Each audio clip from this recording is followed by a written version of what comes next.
This episode of the Old Dogs REI Network is brought to you by Mino Studio.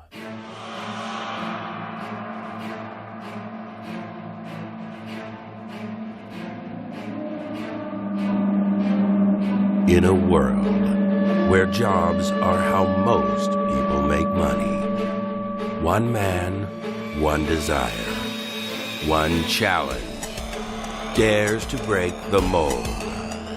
Welcome to the Old Dogs REI Network, where we don't work for money. Money works for us. Coming soon. Viewer discretion advised.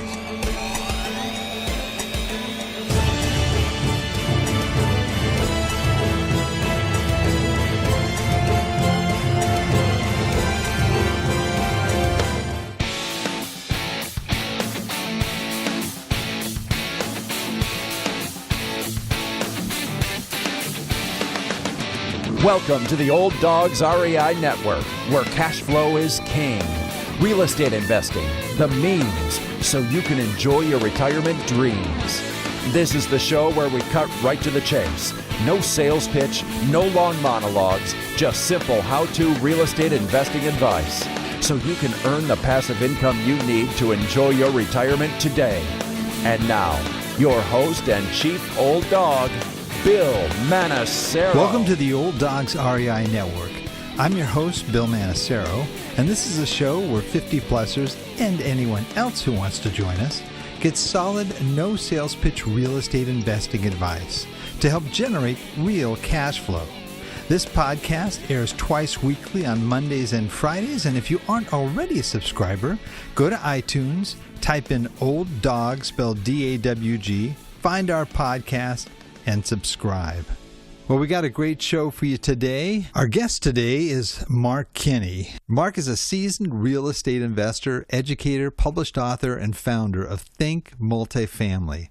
Mark started his real estate career over 20 years ago and has extensive experience in property valuation, acquisition, and operations. He has a passion to help others succeed in the multifamily arena as well. Mark is invested in 2,300 units and has a top-notch reputation among the multifamily investment community for providing exceptional value to investors and the community while being easy to work with. Mark is a 1993 graduate at Michigan State and is a CPA. He has provided IT consulting for 20 years and has leveraged his vast IT experience to bring new creative technologies that will help others in the multifamily space. He has worked for organizations such as KPMG Consulting, EDS, SAP, HP, and founded Simplifying IT, which provides IT services to Fortune 500 companies. Whew, that's a mouthful, all those initials there. Well, Mark, welcome to the Old Dogs REI Network. Thanks for having me, Bill. I really appreciate it. Well, we really appreciate you giving your time and spending a little bit of time with us this morning. Mark, I just thought it'd be interesting for our listeners to get an idea of where you came from. I mean, I gave your background, sort of the technical parts, but how did you get into? Okay, you got a CPA. Somehow you got into technology there, and then now you're in real estate investing. So, yes, you're kind of a Renaissance man here, and maybe you can just give us a sort of back into how you got into real estate investing. I will for sure. So I don't know why I didn't grow up in a family that had entrepreneurs at all. And but my brother, I have an identical twin brother, and I always kind of wanted to do business type activities. And I loved real estate because it was tangible. I could see it and improve it.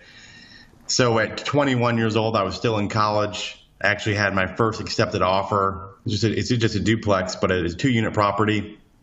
And I ended up talking to my dad about it, and he talked me out of buying it.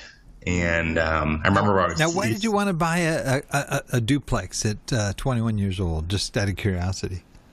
More because growing up, we definitely had the basics, and I know you guys do missions, so I don't want to act like our life was horrible by any means, because there are many people in the world way worse off than we were. But we basically had the basics. We had a place to live and we had food to eat. But anything above that, we just didn't really have. So there were a lot of hard times growing up, some embarrassing times.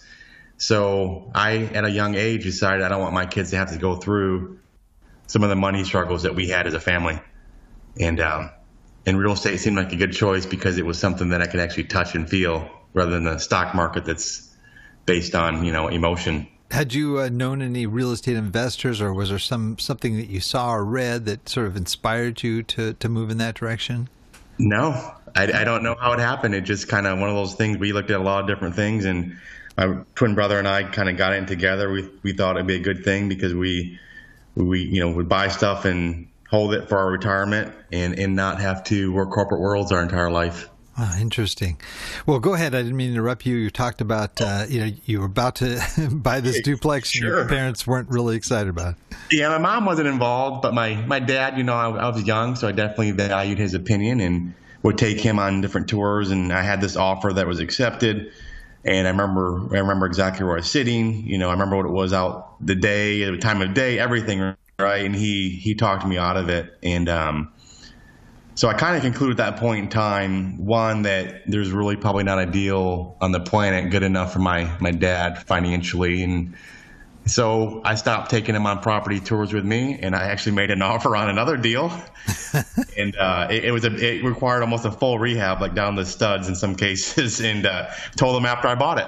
So, and looking back on it, he was trying to protect me, I'm sure. That was his intention. But, he's 80 years old today, has never bought any rental properties ever in his entire life. So I was listening to the wrong person. Right. Yeah. And that's one of the big challenges for a lot of us is that the people around us can sometimes be the toughest source of us moving ahead. Like you said, it's probably, people concerned for our well-being, but a lot of people have fears of going into a place like that, and that might be also a manifestation of why they react that way. It, definitely with him, without a doubt. And that fear, I was fearful as well, but I was more fearful of not having things in life, and less fearful and just taking the so-called risk and doing it. So that's why I did it. Were you still in school at that time? I was. You didn't live in like one of the units, or did you? No. Yeah. So the first offer actually was in school. The one that I actually bought, it was right after school. I was 22 and did not live there. Lived at home for about a year or so, and then I got married. Oh, wow. It sounds like you went into the CPA thing first. Now, I'd be curious how, you went from CPA into in the tech world too, as well. Right. So yes, I did. And I think it's a great base, but I didn't really like it day to day. And kind of, somewhat, my brother, he's a CPA as well. And he had an opportunity where they asked him to do consulting for this huge project in Michigan. And they needed, a couple hundred people on the project. So I interviewed there and started doing IT business manager consulting for state and local governments. So it was kind of one of those things, as you know as well as I do, it's all about relationships. And my brother wasn't there, I would have never got that job. Wow. Now, you didn't have any kind of computer science background or anything, did you? No, just strong business background, but not any computer science background. Fascinating. Wow. You never know where it ends up, right? Yeah. Well, I'll tell you, one thing that's just really always amazing to me is that in this professional real estate investing, a lot of engineers, a lot of people that come from the tech world, and there's also a fair number of accountants too, and attorneys. It's kind of interesting. I think people with analytical minds are sort of drawn to it because just the whole process of analyzing and trying to put all this together to find a winning project, so to speak. But right, you have the mathematical aspect of it, where stocks you don't. Right. Right. That's kind of the difference. With that said, typically engineers and CPAs are really slow to move. But you're right. I'm surprised the number of people that have invested with us that are in the engineering space. It's remarkable. You had this duplex. At that point, were you looking for the next project already, or was it later that you started buying other properties? I think within less than a year, we bought another property. Maybe it was a 3-unit, and we bought a 4-unit. And so within a couple of years, we had, 4 or 5 properties You're using your own funds at this point? Did you leverage properties, or you're just using your own funds to continue to buy these? My brother and I, we used our funds. Did you take out mortgages on the properties? We did. Oh. Yes, we did. Okay. Yes. And so did you have a plan at this point, or were you just trying to just accumulate as many as you could, or what was your thinking with you and your brother at that time? You would think with starting to buy properties, we would have a more defined plan, and that's what I tell people. You need to have your criteria and your plan defined up front. Our whole desire was we didn't want to have to go through some of the things we were going through financially as kids, and we were like, we're just going to buy real estate. And we bought it in our hometown in Michigan, not the best place to buy, but that's kind of what we knew. And the plan really was we wanted to keep buying, but at that point in time, I never would have dreamed of buying, let's say, 100 or 200 unit property. And that was my mindset. Didn't even go there when I was, 23 years old. Well, that was definitely a big leap for you at some point. Or did you just keep increasing the number of units you were buying, up to 8-unit property and 16 Not unit? Not really. Right. We went from 4 to 64 and from 64 to 208. Okay. That's a pretty good jump. Now, how long have you been investing at that time? So I got out of it kind of. I mean, we still had some properties to be owned, but I got so busy with my own IT company, which was doing pretty well. And it wasn't until about 4 years ago that kind of had a moment where I was sleeping probably 3 hours a night, doing IT consulting, had projects, in different, Paris and, other places in Europe. That sounds glamorous, but it definitely was not. And it caused a lot of stress on my marriage. So I had to make a decision at that point in time, either continue to do what I'm doing or do something else. So at that point in time, I decided to do something else, and something else was I need to figure out how to buy larger properties. Okay, so that's a big leap for a lot of people. And so what did you do? Okay, and because I know there's people listening as well that are in that same space right now, that maybe they've got a few little multis around, but they, the thought of going to a 64 or let alone a 200 unit, how did you get prepared for that? Yeah, I think first it's definitely a mindset thing, and once people go through it, you'll realize that it's easier buying a 200 unit property than it is a 4 unit if you're going to be actively managing a 4 unit, for example. And for us, we just kind of, started going to some different groups and some meetups and things like that. Started meeting people and kind of changed our mindset. And the whole idea for us was, well, we'll partner with somebody that has some experience buying larger properties. And that's what we did. And it worked out well for us. So we had a partner that kind of helped us get that credibility. And you found that partner through the meetups, those meetings? Oh, okay, that's cool. So you basically a mentor / partner. Correct. Yes. Oh, that's great. And now this guy was experienced in buying larger multis. He was. He hadn't done that many, but he did more than us. He had a couple, and he had bought a lot of real estate before that. But he definitely had more experience than we did at the time from a credibility standpoint for larger assets. So up to that point, okay, let's say taking back where you said 4 years ago. Okay, you're working full time, crazy hours, crazy work, flying all over the place. Do you know roughly how many doors you had at that point? Yeah, the most we had before we had 14. 14. Okay. Yeah.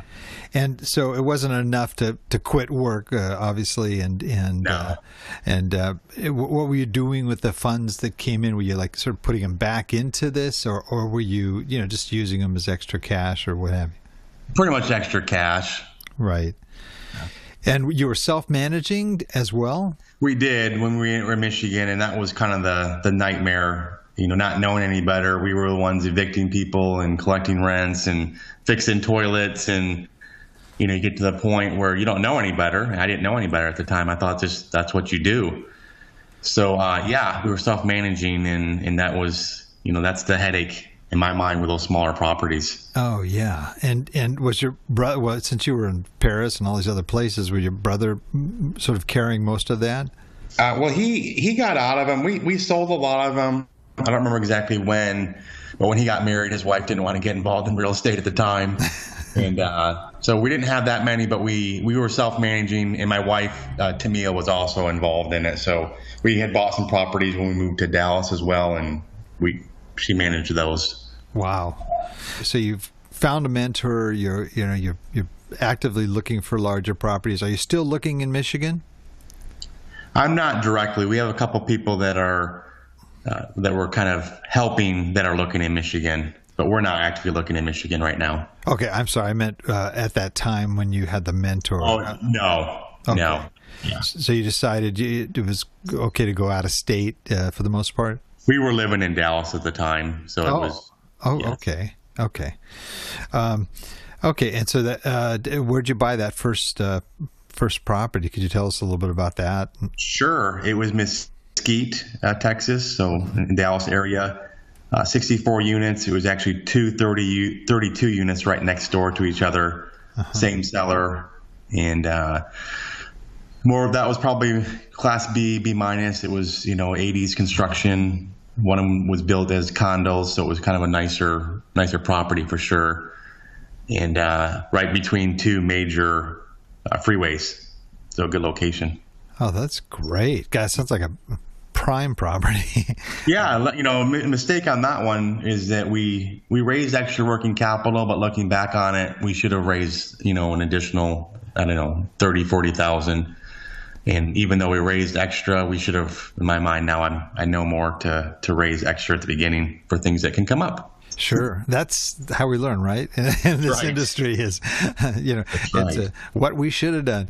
Now, was this a value add? You went into it as a sort of a value add proposition? I mean, looking to upgrade. Did you do any kind of construction? It very stabilized already. It was in the low 90s to mid 90s occupancy. And the value add component was closer to 3,000 a door interior, which was pretty minimal overall. So pretty stabilized overall.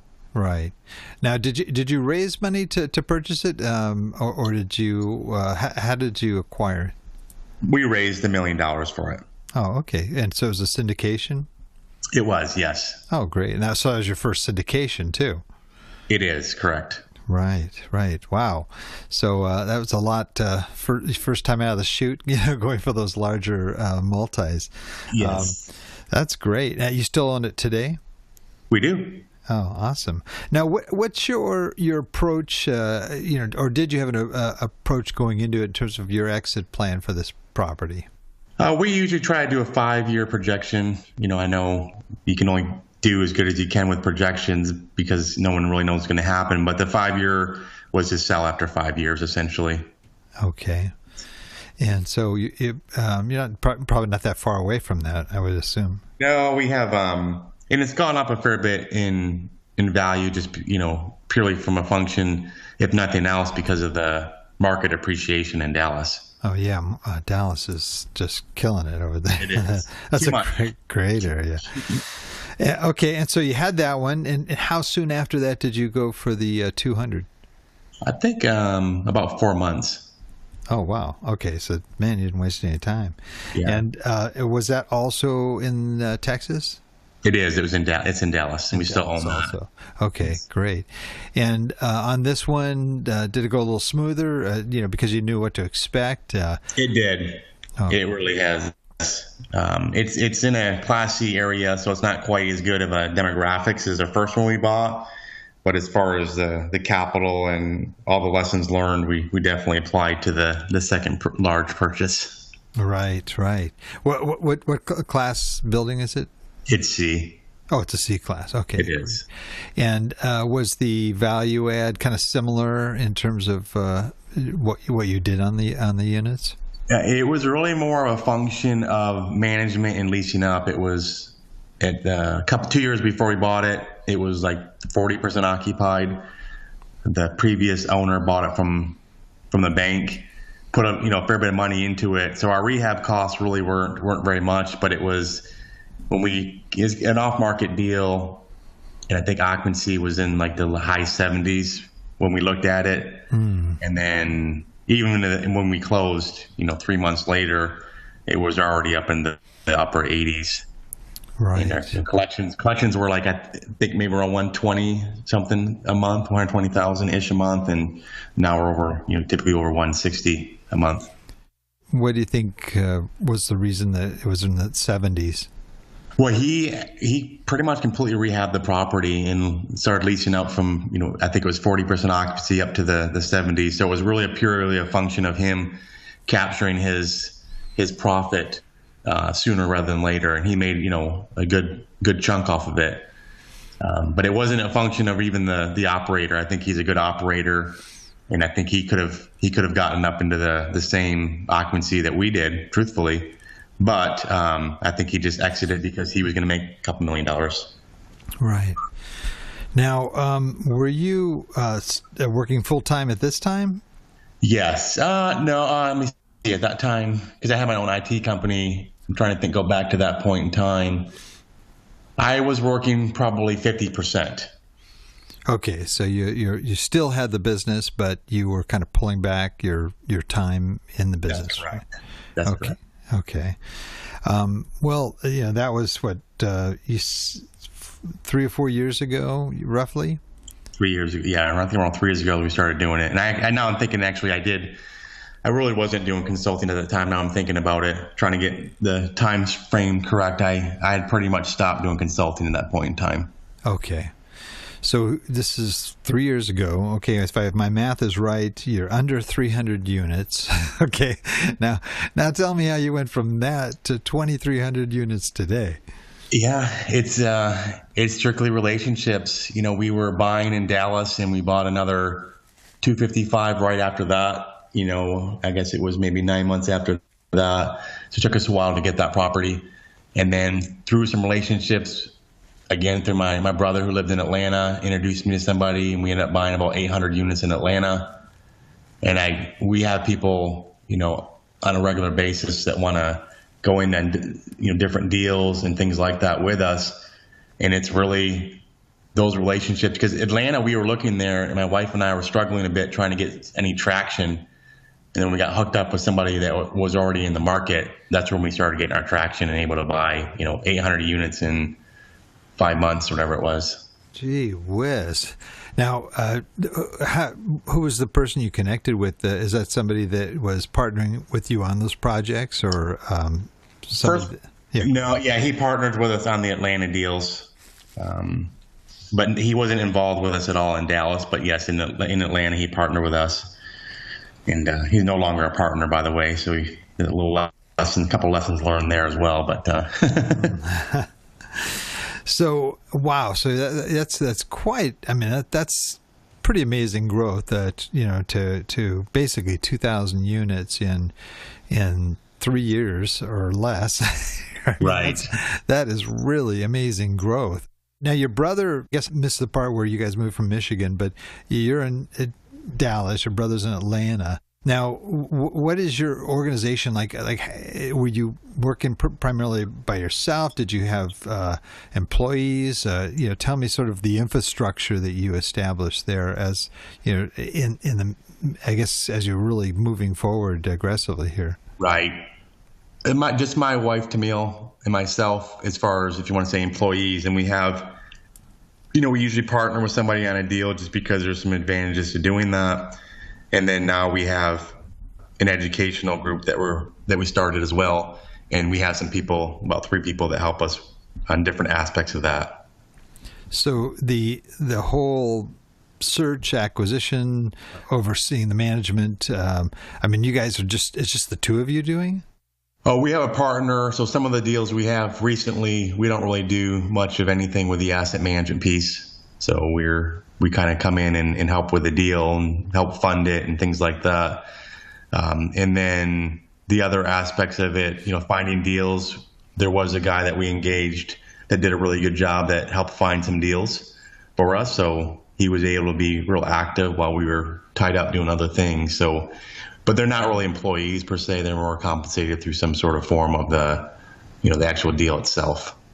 Do they come in as general partners, or what kind of a status would they have? He does, yes. Yeah. Okay. Yeah. Okay. Yeah, because that's real interesting because you've got that individual then doing sort of the asset management side. You guys are more on the acquisition, the analysis, and so forth of potential properties. That's correct. And it's kind of property by property. We're actively involved in some of our properties very heavily with the asset management piece, and some of the other ones are less involved and other people are handling it. Okay, I see. Now, how are you finding your properties? I mean, you're just getting these huge chunks of 800 units into the Yeah. I mean, how are they? Are you going through brokers? Do you doing direct mail? I mean, is it just all word of mouth? It's pretty much everything except for we don't really do direct mailing ourselves. We've never gotten into doing that. We have found for us having those broker relationships where you can prove you have a track record. Once you do one deal, it's much easier to get your second and third deal from brokers. And I much rather spend my time building those relationships. And I know some people will be like, well, anything listed, you're overpaying for. And I'd say that's not necessarily true. Just because something's off market doesn't mean you're getting a deal on it. Right. We bought off market. The 208 unit was off market, and one of the 32 units was off market, and that can be a misnomer too. It's not like you're the only person in the planet looking at it, but maybe there are 3 or 4 people looking at it versus 200 people looking at it.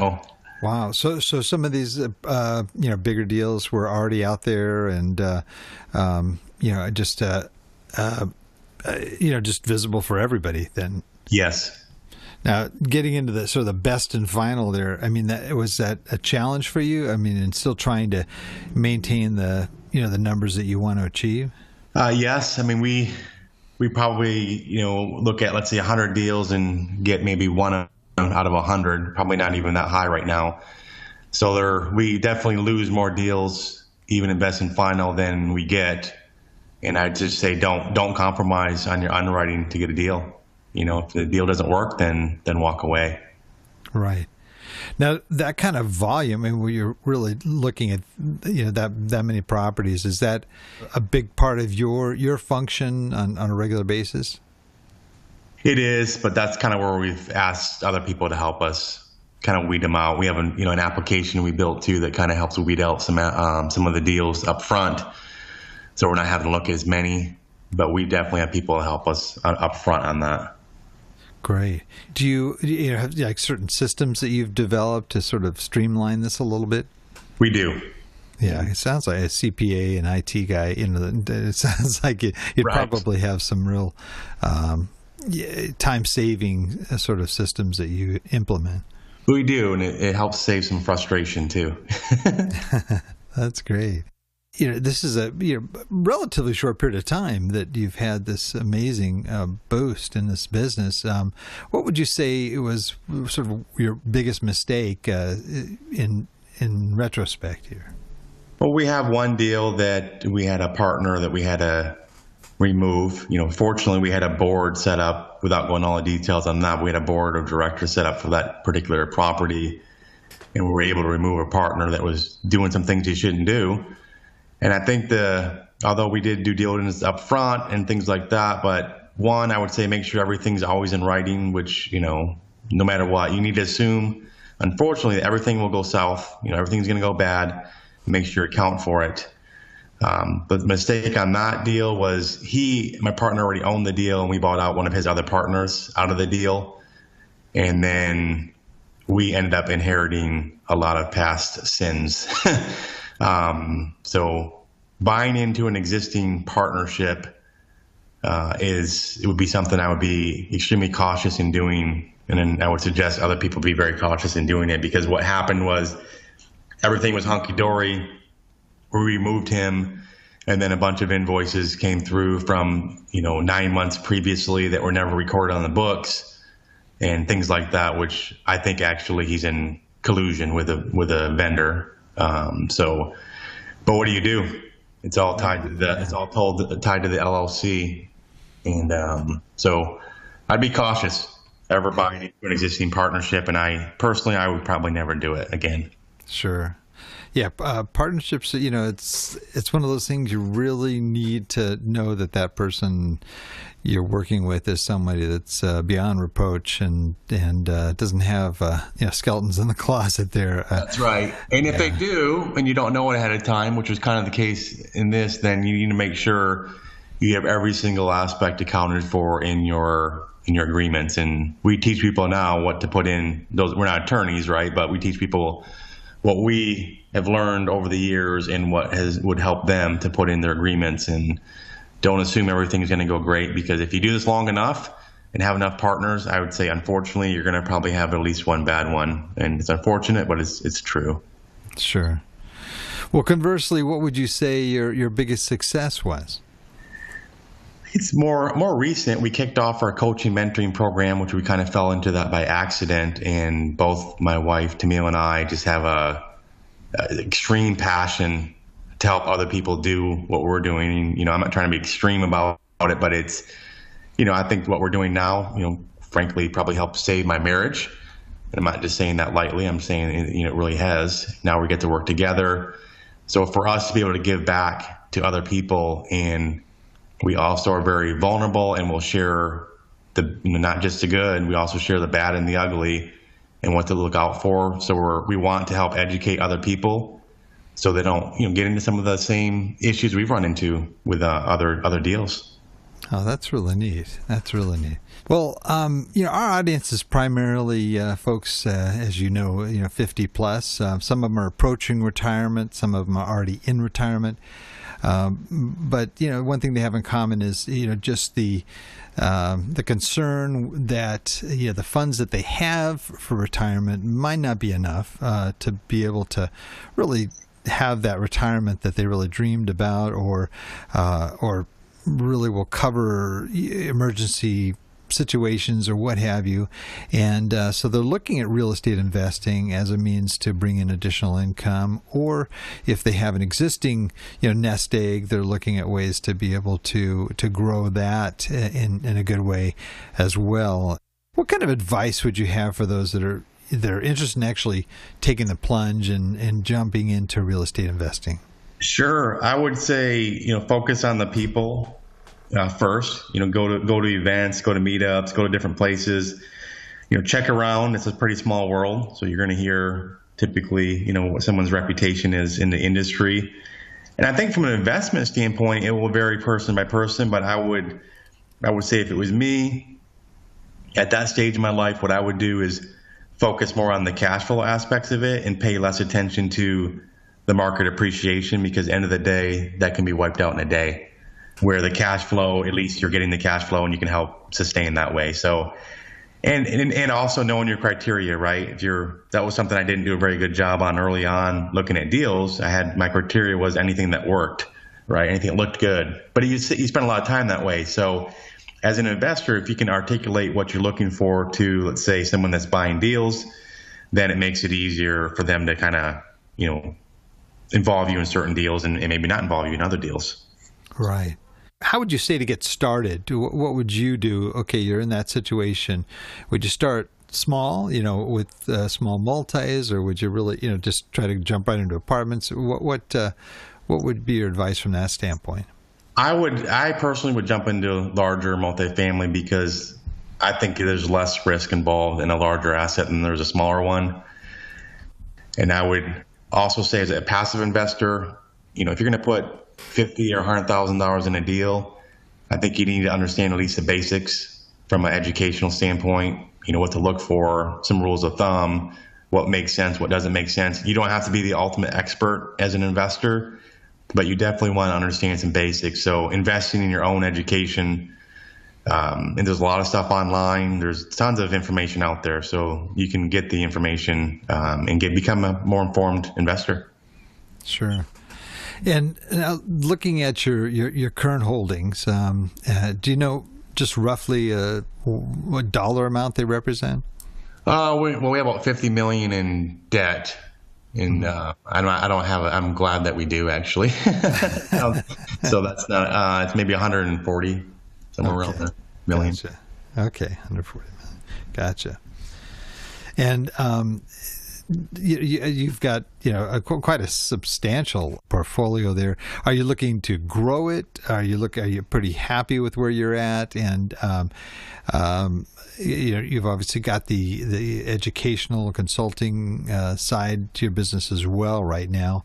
What's really ahead, and what's really exciting you about where you're going with your business? Right. We'll continue to buy deals. We'll be less involved in trying to find them. That would be the difference, really. But I can tell you from a excitement standpoint, although I love finding deals and things like that, but the whole idea of having the opportunity to change people's lives, and they can do it with this. They just need to be active and get in the game. But when I look at that and people say, hey, you changed my mindset completely, that I can go big versus small, and people are actually looking at deals and getting deals. And there are some young guys doing it too, right? So, the whole idea, if you can literally open their eyes and give them an opportunity and share your experiences with them, and then they can actually change their life and their family's life forever, that's invaluable to me. That's neat. That's really neat. I held you a little bit longer than I was supposed to here. That's all right. No issue, Bill. We're at our section that we call Wrap It Up, and I ask you a series of quick questions, and you give me your quickest response. Are you ready for Wrap It Up? I am. Shoot. Yes. All right. Favorite real estate book? The Advanced Guide to Real Estate Investing. Okay. Kenny McElroy. Good choice. Favorite business book? Russell Brunson's Expert Secrets. Phenomenal book. Good one. Most valuable website for success other than your own?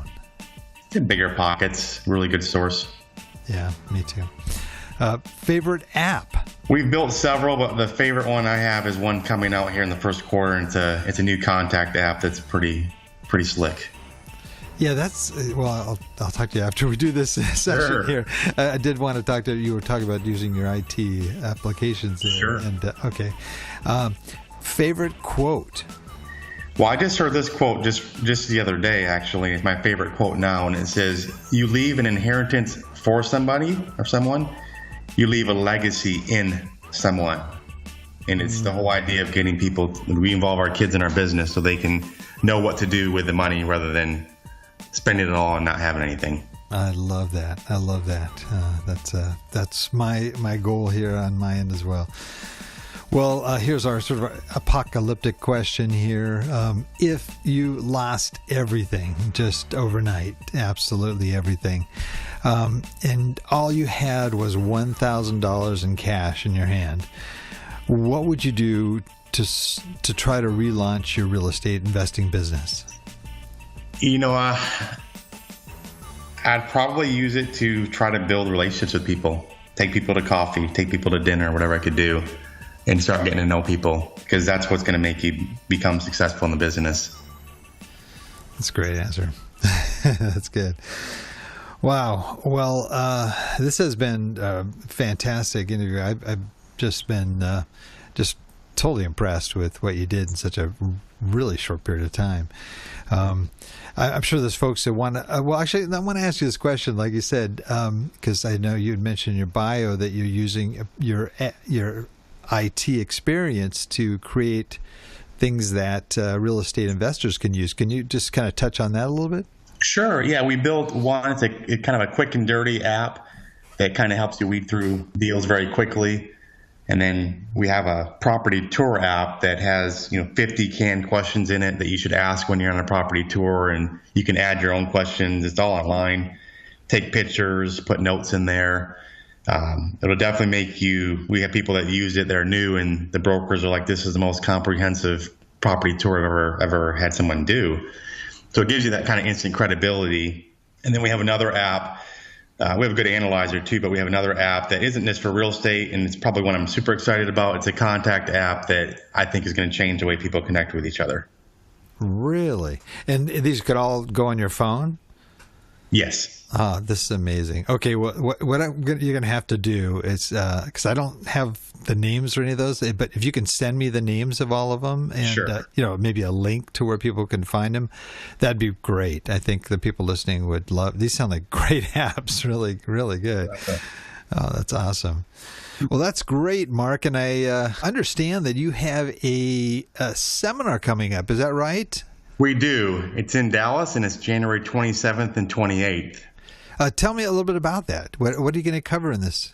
So we'll have a number of panels. We even have the Godfather of real estate, Bob Helms, that comes pretty much to all our events, and he'll one of the real estate guys.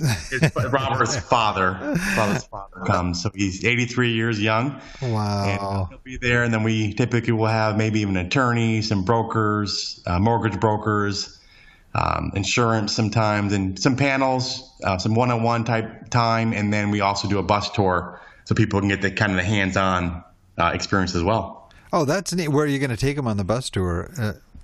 In Dallas, we'll take them to a few properties. We usually take them to a couple of properties that we own. We'll usually take them to, let's say, one or two properties that are on the market for sale. Oh, that's really neat. Is there a website you can give me that people could click on to find out about this seminar? Yes, it's thinkmultifamily.com. So thinkmultifamily.com, and it's under events. Okay, got it. Great. Well, I'm sure there's a lot of people listening that would love to get a hold of you, either find out about your properties and investment opportunities, but also about your educational program, what's involved in that. So what's the best way for folks to get a hold of you? My email is Mark, M-A-R-K, @thinkmultifamily.com. Okay, great. So you go right to your email. That's awesome. That's awesome. Yes. Wow. Well, great. Well, we have a tradition on our show here. We're called the Old Dogs REI Network. So we have all of our guests close us out with their best old hound dog howl. Now, I know you grew up in Michigan, probably weren't a lot of hound dogs there, but, you're in Dallas now, and, there's a lot of hound dogs around there. So are you ready to give us your best? I'll do it. I was going to record one online and play it, but I said, I'll give it a shot and see. Probably won't be great because I'm not used to it, but I'll do it. I'm ready. All right. Let's go for it. Wow. That was pretty good. It's actually it sounded like it was in stereo there. That was really good. A really good howl. I'm serious. Wow. Well, Mark, thank you so much for being on. I think you just gave us just a whole bunch of information that people can use and take home with them and apply to their particular situation. So I can't thank you enough for being our guest today. Thank you for having me, Bill. I really appreciate it. Yeah, and I just, I also want to thank all of our Old Dog listeners out there, too, for joining us. I know there's a lot of other things you could be doing right now, but the fact that you've taken the time to join us means a lot, and we greatly appreciate it.